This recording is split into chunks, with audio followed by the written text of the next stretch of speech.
crime. Em 19 de maio de 2012, o presidente da empresa Yoke, Marcos Kitano Matsunaga, foi com um tiro a queima-roupa de sua então esposa, Elise Araújo Kitano Matsunaga, durante uma fervorosa briga do casal por conta das traições de Marcos. Após disparar contra o marido, Elise percebeu sua morte instantânea e, visando desaparecer com o corpo da vítima, o corta em vários pedaços para colocá-los em 3 grandes malas de viagem e abandonar em um local que não deixasse suspeitas de seu envolvimento no crime. O casal se conheceu em 2004, através de um site de relacionamentos, o qual Elise utilizava para se oferecer como prostituta. Marcos era casado, mas manteve relacionamento extraconjugal com Elise durante 3 anos, até que decidiu se divorciar para casar com a moça. Em 2009, viveram em perfeita harmonia até meados de 2010, quando Elise começou a desconfiar que estava sendo traída. Contudo, com sua gravidez, no final de 2010, o casal se reaproximou. Ocorre que nos anos subsequentes, a desconfiança de Elise volta à tona, e, a partir de então, brigas e desentendimentos começaram a fazer parte da vida do casal, atordoada com a dúvida acerca das traições. Enquanto fazia uma viagem até sua cidade natal, localizada no Paraná, Elise contratou um detetive particular para espionar seu marido e descobrir se realmente estava lhe traindo. No mesmo dia em que viajou, isto é, no dia 17 de maio de 2012, Marcos jantou em um restaurante de luxo, em São Paulo, com sua amante e passou a noite com ela, no Hotel Moucoy de Vila Olímpia. O detetive tirou foto do encontro e informou tudo a Elise, que antecipou sua volta da viagem para o dia 19 de maio de 2012, dia em que ocorreu o crime. De volta a São Paulo, Marcos buscou Elise, a filha do casal 1 ano e a babá no aeroporto, de modo que todos chegaram em casa por volta das 18h30, a babá logo foi dispensada, ficando apenas a família na residência. Por volta das 19h30, Marcos desceu o elevador para buscar uma pizza. Foram suas últimas imagens com vida. Isso porque, ainda com tudo engasgado, Elise resolveu tirar satisfações com Marcos sobre o que havia descoberto. Alegando que não iria admitir esse tipo de comportamento, Marcos ficou furioso, xingou a esposa e lhe desferiu um tapa no rosto. Ainda enfurecido, continuou os xingamentos, que ficaram mais ofensivos, bem como ameaçou Elise de perder a guarda da filha e nunca mais vê-la, de modo que, ao se expressar, se elevava a patamar superior à moça e ironizava seu passado. Diante de todo o fervor da discussão, Elise percebeu que Marcos estava perto de uma das armas de fogo que havia na casa. Na verdade, por possuírem posse de arma de fogo, o casal tinha uma coleção de armas. Assim, temendo que ele pudesse se utilizar da mesma, Elise corre ao outro cômodo da residência atrás de outra arma de fogo que, segundo o que disse em seu depoimento à polícia, seria apenas para intimidar Marcos. Com a arma de fogo já em suas mãos, apontou para Marcos, o qual, mesmo diante da ameaça, continuou com as ofensas. Elise disparou. O tiro acertou a cabeça de seu marido, que morreu na hora. Para não levantar suspeitas de seu envolvimento no crime, Elise resolveu se livrar do corpo de Marcos. Como havia feito curso de técnico de enfermagem, conhecia as nuances do corpo humano, razão pela qual resolveu esperar o sangue coagular para que pudesse destrinchar o corpo do marido, sabendo, também, que deveria começar pelas partes em que havia apenas ligamentos, pois seria mais fácil de cortar.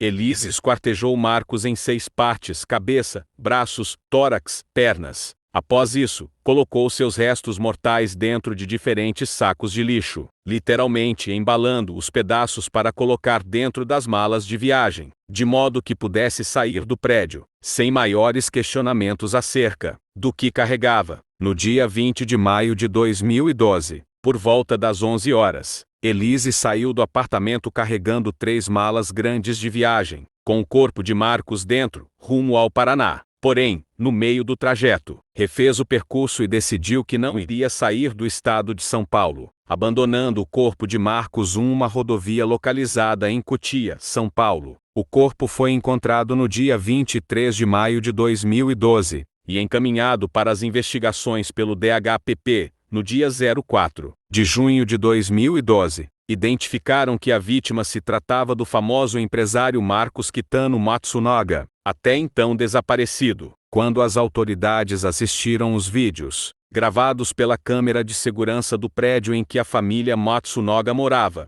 a principal suspeita de ter matado o empresário fora Elise, que confessou o crime. Ainda no dia 4 de junho de 2012, foi decretada a prisão temporária de Elise. No dia 6 de junho de 2012, a polícia começou a fazer a reconstrução do crime. A acusada estava presente e colaborou, de modo que fora findada apenas no dia posterior, ou seja, 7 de junho de 2012, quando o prazo da prisão temporária expirou. Houve a conversão em prisão preventiva. Elise permaneceu presa desde o dia 4 de junho de 2012 no presídio de Tremembé, Vale do Paraíba, até o dia de seu julgamento, que aconteceu no dia 5 de dezembro de 2016. Elise Kitano Matsunaga foi denunciada por homicídio qualificado com 3 qualificadoras e ocultação de cadáver. A vítima, Marcos Kitano Matsunaga, nasceu em São Paulo e faleceu na mesma cidade aos 42 anos, vítima de um assassinato promovido por sua então esposa, Elise Matsunaga.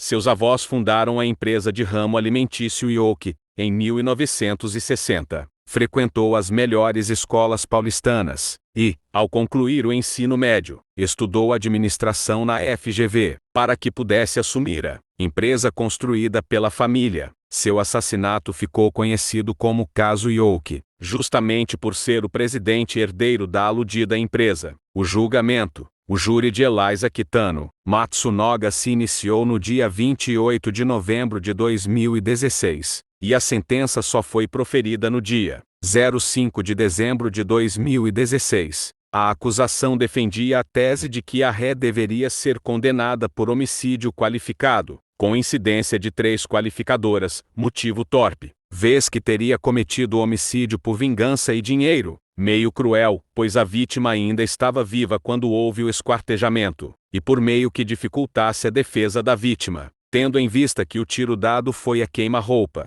Além disso, também pugnava pela condenação no crime de destruição e ocultação de cadáver. A defesa sustentava que o homicídio se deu em defesa da ré, que, diante do contexto que aconteceu, se sentiu ameaçada por Marcos e agiu antes dele, razão pela qual não havia sentido a qualificadora do motivo torpe, bem como a vítima só foi esquartejada após o falecimento, o que levava ao descabimento da qualificadora do meio cruel. O júri foi composto por 4 mulheres e 3 homens, os quais ouviram atentamente as 16 testemunhas, e a ré que, por orientação dos advogados, não respondeu às perguntas da acusação, apenas as formuladas pelo juiz. No dia 5 de dezembro de 2012, Elisa Kitano Matsunaga foi condenada em 18 anos e 9 meses, por homicídio qualificado por ter dificultado a defesa da vítima e a 1 ano, 2 meses e 1 dia pelo crime de destruição e ocultação de cadáver.